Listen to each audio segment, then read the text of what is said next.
All right, turn to page 451. Separable differential equations. It sounds pretty complicated. It really is not. We start with dy dx is equal to 4 cosine of x.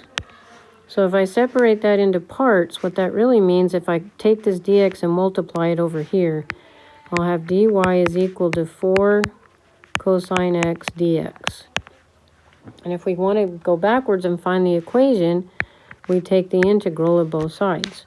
So this would give us y is equal to 4 sine of x plus c. Now, if they gave us a point that the graph went through with an x and a y value, we could find the constant, but they don't give us that, so we can just give what's called the general equation. If we wanted a particular solution, then we would have to have that point that the graph goes through. All right, read at the bottom of page 451. It gives you some examples of how differential equations can be solved by separating them.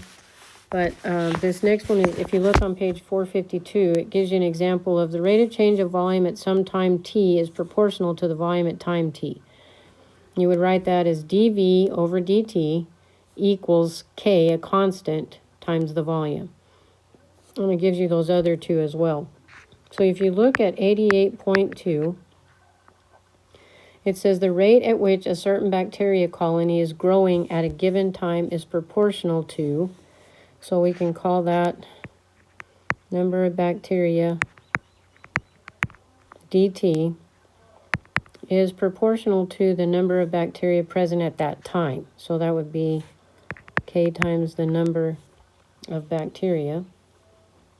And that equation is equivalent to, if you look up at the top of the page again, would be, instead of v like they have, it would be n equals a e to the kt.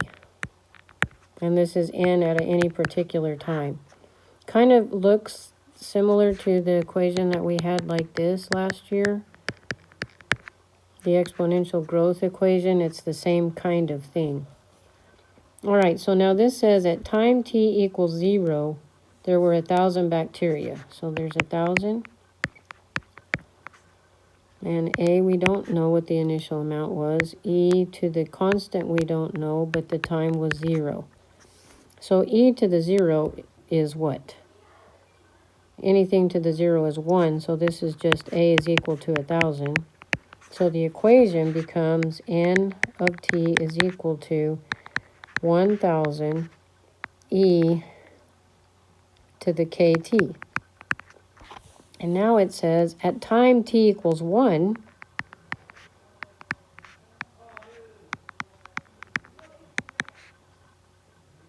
there were 1,050 bacteria. So we put 1,050 over here. We can solve it for K now. So if we divide by 1,000 on both sides, move the decimal over, so that will become 1.05 equals E to the K. And to get rid of K, we take the, to get rid of the E, we take the natural log of both sides. So ln of 1.05 equals ln of E to the K. And remember, those just cancel. So K becomes ln of 1.05. So then the equation becomes N of T equals 1,000 E to the ln of 1.05 times T. That's our exponential equation.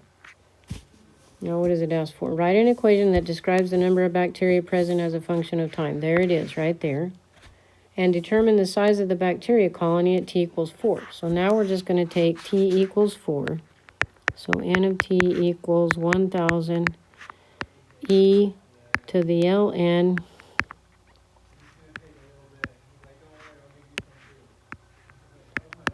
of 1.05 times 4.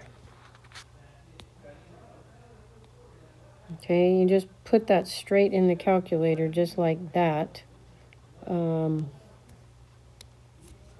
And you should, if you just enter it just like that in the calculator, then you should get 1215.5. So at T equals 4, time equals 4, there's 1,215 bacteria present. Okay, a couple more of these. On page 453, 88.3, says the slope of a certain curve, well, we know that that's dy dx, is twice the value of the x coordinate everywhere. Find the equation of the curve given that it passes through the point 1, 2. All right, so take that dx over here. So this is dy equals 2x dx. And then to get the solution, we'll integrate both sides.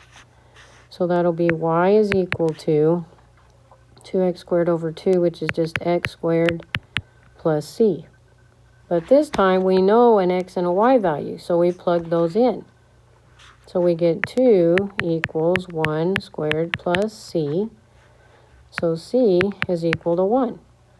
Take that c and put it right here, so y is equal to x squared plus 1. And there's your particular solution.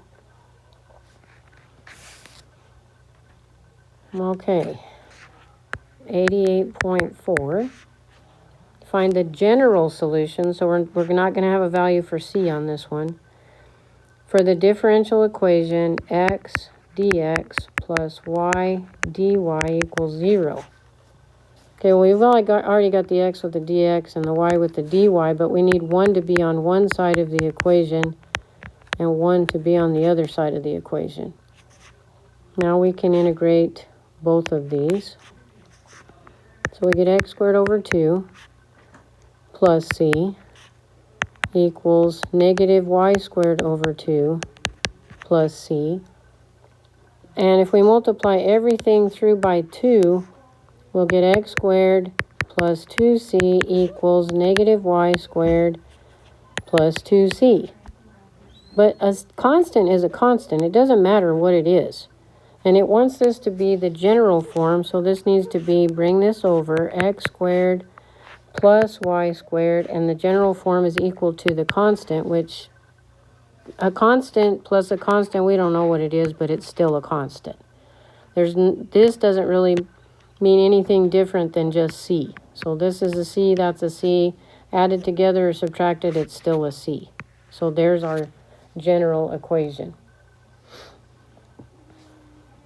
Okay, last one. Given the differential equation, y prime, which is the same as dy dx, equals 4x squared y squared. So dy equals 4x squared y squared dx. We have the dx over here, so we need to get rid of this y squared. So that's the same as y to the negative 2 dy equals 4x squared dx. All right, so now integrate on both sides. So the integral of this will be y to the negative 1 over negative 1 plus a c, but we don't need to put it in both places. And then 4x cubed over 3, and then we'll put the plus c. And it wants the difference, find the particular solution. It doesn't say what form. So again, that was minus 1 over y equals 4x cubed over 3 plus c. But we don't want the y to be like that, so we're going to multiply the entire thing by 3y to get rid of the fractions. So that'll be minus 3 equals 4x cubed y plus 3y times c. Okay, so I need to solve for y, so I'm going to factor y out of here and make that 4x cubed plus 3c. And like I said before, 2 times c, negative 2 times c, 3 times c, it's all the same as just some constant. The 3 doesn't matter. So I'm going to divide this on both sides so that I get y by itself. So I have y is equal to minus 3 over 4x cubed plus c. Now it says in the problem, find the particular solution y that passes through the point 1, negative 1. So I'm going to plug in negative 1 for y, and then 4 times 1 cubed plus c. So negative 1 equals negative 3 over 4 plus c, and if we cross multiply there, we'll get minus 4 minus c equals negative 3, or c will be equal to negative 1. So going right back up here, y will be equal to minus 3 over 4x cubed minus 1. Okay? So there's the particular solution, plugging in that value. All right, guys, that's it for this week. See you tomorrow for review day, and I'll go ahead and put the review problems up